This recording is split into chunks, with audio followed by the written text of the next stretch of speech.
I don't have also a lot of time here to explain why, or to give my, to have enough, I don't have enough time.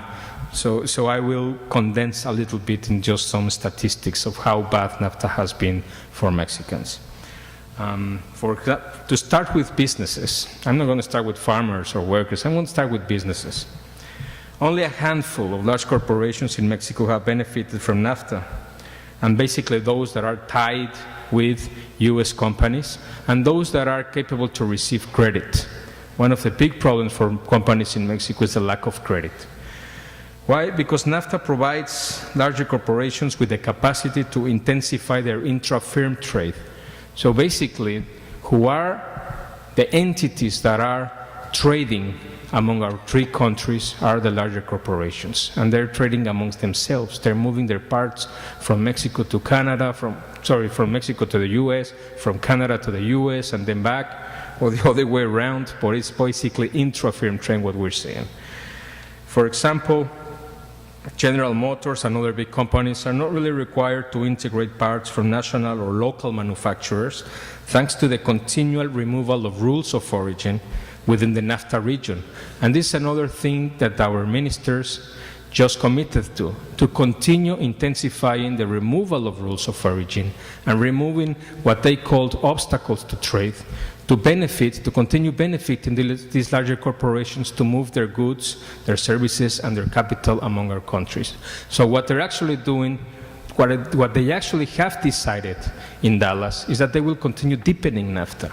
They will continue removing, at their own discretion, rules of origin and other obstacles to trade in order to make trade more flows of trade and flows of services and flows of capital more easy. Of course, they haven't spoken at all about giving more about labor, but I will go into that in a moment. Since NAFTA came into force, tens of thousands of small and medium companies in Mexico have bankrupted. If you go to a supermarket, less and less products are really Mexican. For example, if you go and look for Chocolate Abuelita, which was the chocolate I used to drink when I was little, and last time I went to Mexico, I saw in the back that it's already Kraft foods, you know? So there's, in these huge supermarkets like Walmart, etc., only larger producers are able to sell their products. So all the smaller producers are just bankrupting. According to official statistics, between 2007 and 2008, for example, and I'm not talking yet about the dramatic 2009, 1,200 and 850 companies in Mexico bankrupted. And this contrasts with the 400 top companies in Mexico that earned $5 billion in 2008, of which they pay only 1.7 in taxes, because the Mexican government, or the Mexican governments, have historically, or at least since the 80s, have decided not to tax the rich, not to tax the rich companies. So they don't pay their taxes. But not only that, they are the companies that concentrate 75% of exports. So what we're saying is that the exporting companies in Mexico and those that are capable to trade do not pay taxes, and they do not contribute to Mexico's development. So this is what the term free is about. It's free investors from having to contribute to national industrial development strategies. And the result has been, as I said, devastating for the universe of small and medium companies in Mexico that provide at least 95% of jobs. This is why there's so much unemployment in Mexico. This is why there's been so much migration to the US and now to Canada. And this is why the Canadian government has now taken measures to try to control the migration of Mexicans into Canada by requiring visas. Just like in the United States, Canada is hardening its policies to Mexican people looking for a livelihood. And the lack of access to credit also to businesses has also to do with NAFTA. Given the provision of performance requirements to investors, the Mexican banking system, owned basically by European, US, and Canadian banks, Canadian like Scotiabank, for example, is the one that provides one of the lowest level of credit in relation to the gross domestic product in the world. So the banks NAFTA facilitated foreign banks to buy the Mexican banking industry, and these banks do not do what they are supposed to do theoretically, provide credit. What they do is intermediate and get a lot of earnings and repatriate their profits back home. So Mexico is like a cash cow for these banks. And in times of crisis, Mexico has been very useful for some important banks like BBVA from Spain, that when they are in crisis in their home countries, they have been able to withdraw from Mexico huge amounts of capital. That's for businesses, that's the business environment. But Mexico is doing, and I could go on and on about the myth of Mexico being an exporting power. Of course, it's an exporting power, but it's not really the Mexico's exports. It's mostly big transnationals that export from Mexico to the US, or Japanese or European companies that export from Mexico to the US. And Mexico is also one of the main importers of goods, of food, and other things from the United States. So I'm going to go a little bit into Kathy's terrain, which is the countryside.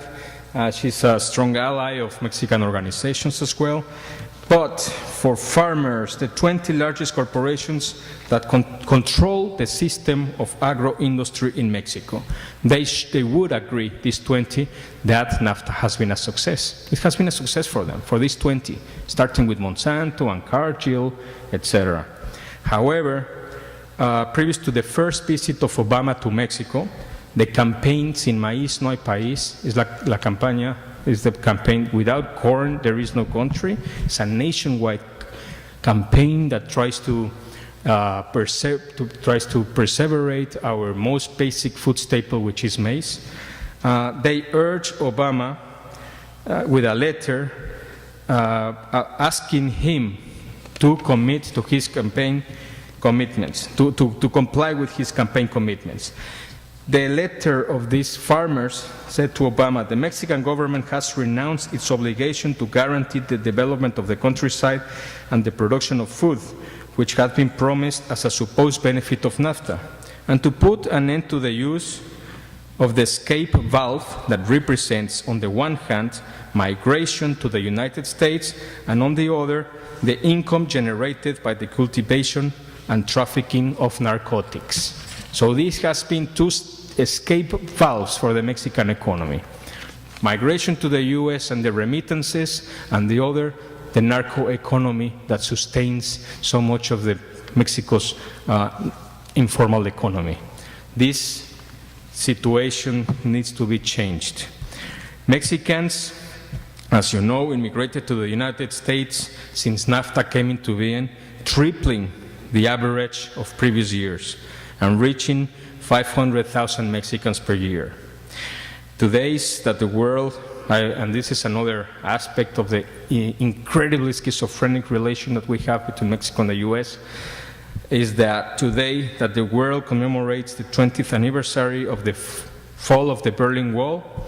In the 15 years of NAFTA, these organizations say in their statement, more Mexicans have died trying to reach the United States than Germans trying to cross over the Berlin Wall.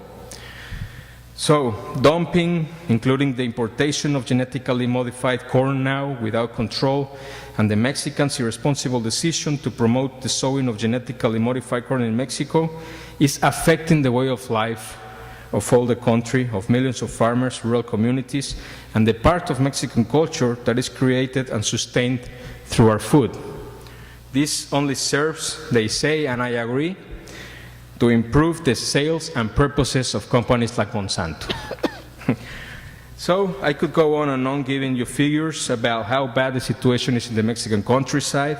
Mexico lost its food self-sufficiency. Mexico was self-sufficient before NAFTA. It lost it. Now we have to import 42% of the food that we consume.